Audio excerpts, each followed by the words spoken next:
We've got questions, we've got answers, and we have the man to answer them. Jeffrey Levine from Buckingham Wealth Partners. Welcome back to another episode of Ask the Hammer, Jeffrey. Great to be back with you, Bob. Great to have you. We've got a question in the inbox. I think it's one of your favorite types of questions. It goes like this. What are some strategies to eliminate credit card debt? Well, I thought you were going to ask what's for dinner. Favorite type of question. That's my favorite type of question. Let's see. So yeah, there are really two commonly discussed strategies when it comes to paying off debt. One of them is known as the snowball method of paying off debt. This has been promoted by a number of so-called financial experts, at least. And what the snowball method of paying off debt does is it says pay off your lowest dollar amount debt. In other words, if you owe $100 on something and you owe $1,000 on something else, pay down the thing that has $100 outstanding first, then move on to the 1,000. Then do you have, something with 5,000, move on to that afterwards. So you go effectively starting with your smallest outstanding debt amount and move on. And the whole thought here is, it's kind of like little wins. You see, some debt being eliminated, et cetera. And again, that is commonly referred to as the snowball method of paying off debt. Now, there are very few things I categorically disagree with. Maybe there's more than I like to admit, but I will say this is one of them. I categorically reject this as a viable strategy for most. I mean, if it's the only way that you're going to commit to paying off debt because you need that dopamine hit, if you will, of seeing that one piece of paper get eliminated because you don't get that in the mail anymore, you've paid off that $100 liability. Okay, you got to know yourself, and perhaps there's an exception to the rule there, but it is actually a wealth destructive approach to paying off debt. Instead of doing that, individuals should focus on what is the highest cost debt I have. Now, generally, that's going to be what's the highest interest rate. But there are some exceptions. For instance, maybe your student loan debt interest rate is modestly higher than another debt that you have. But if you take into consideration your student loan interest deduction that perhaps you get, maybe that cost net is lower. So I don't say interest rate, I say the cost of that debt.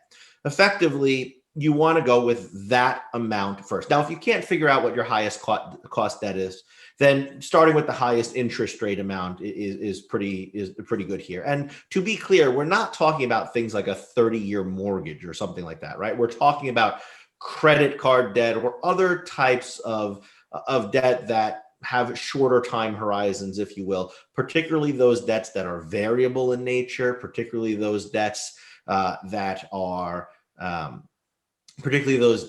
higher in interest rate. Those are wealth destructive debts. Mm-hmm. And so in order to tackle those in the most effective way possible, you want to pay off the thing that costs you the most.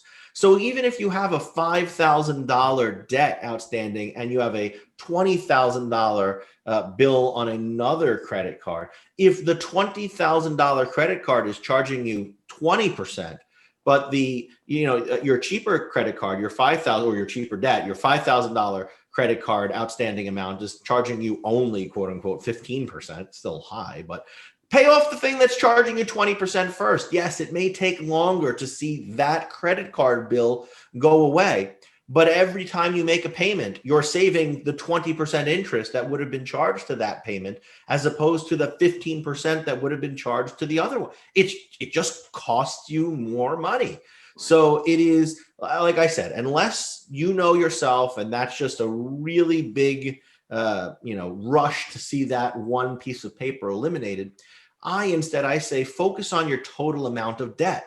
Let that be the rush you get. And if you want to see your total amount of outstanding debt drop the fastest, start with the debt that costs you the most. Right. So there are plenty of online calculators that allow you to look at your debt, your payment schedule, your interest rate, and Sure. And how fast you'll be able to pay something down. I've been a fan of Vertex, for instance, for many years because it's simple and easy to use. And it will tell you, for instance, right, enter the balance due, your interest rate, and how many more months it will take to finish paying off at this amount, and what the total interest cost will be over that period of time. And it's easy to judge what's costing you the most in interest. Yeah, I mean, if you hate debt and you hate paying debt, then do the thing that's going to stop you from paying debt faster.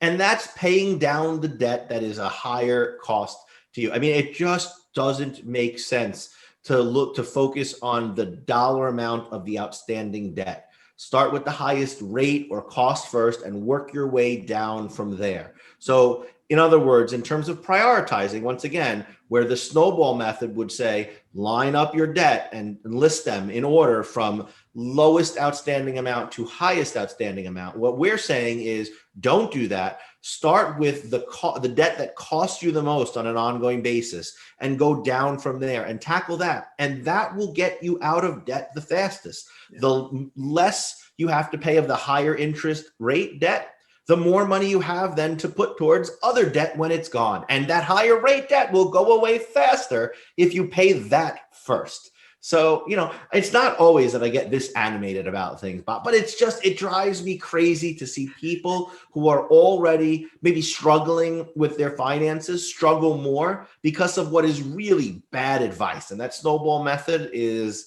well, there's not a snowball's chance that it works.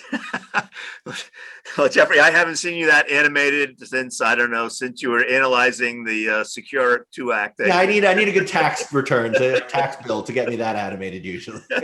Well, nail that question, and I'm sure you help that reader and plenty others. Well, thanks, Bob. And we'd love to answer more questions. Give us an interesting one. Let me get animated some more. So hit us up with an email at askthehammer@buckinghamgroup.com. Again, shoot us a message here at askthehammer@buckinghamgroup.com. Bob and I look forward to discussing your question real soon.